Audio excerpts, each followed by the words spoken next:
ito palang video na ito, ngayon ko palang gagawin to, first time. And ito ay para sa mga ALTs dito sa Japan, okay?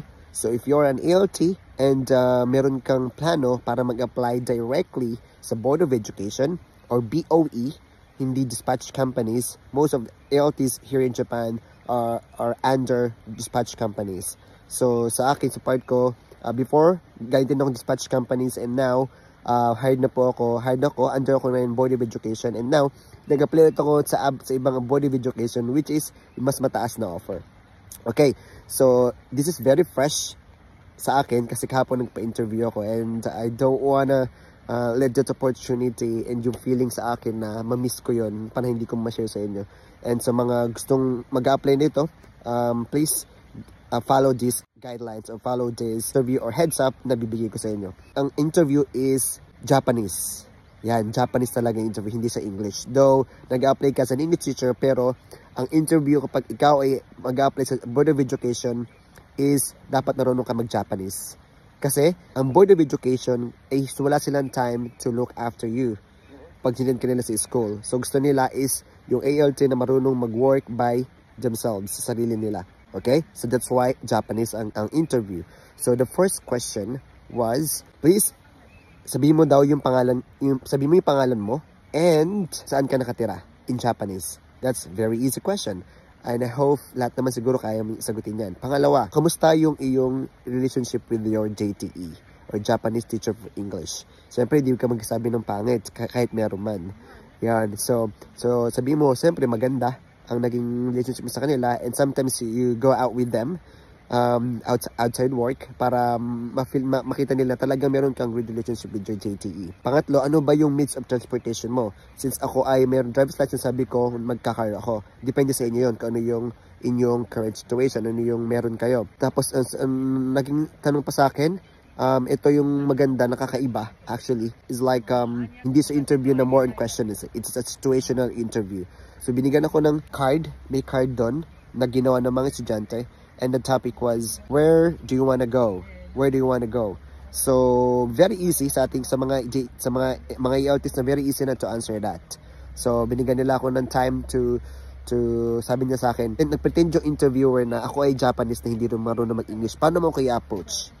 Yon, kasi meron tinatawag na uchi awase. Ibig sabihin meeting ang mga ALT and JTEs together before the class. Okay? So now, so paano mo kaya approach? Kung ako yung Japanese, hindi mo naman mag-English. So, in-approach ko siya, and nag-meeting kami, and then, yun na. So, now, next is, ngayon, nag-request yung JTE ko na, pangalawang period na daw. And gusto niya magkaroon ng presentation ng mga estudyante. Then, ngayon, nagbigay ako ng opinion ko, kung ano yung pwedeng maging setup ng mga estudyante para magkaroon sila ng presentation. Then, ginawa ko naman yung ideas ko about kung paano magkakaroon yung mga estudyante ng presentation. And then, yan na, tapos sabi sa akin, kung pwede ako mag-model, of course, nag-model ako sa harapan nila. And then I acted like meron akong JT sa harapan at sila yung mga estudyante ko.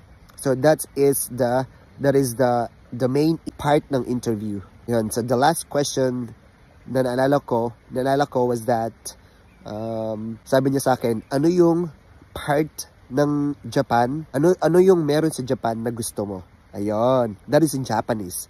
Okay? Tatalungin kayo nila ng Japanese. So, okay, mabibigla doon, Japanese sila.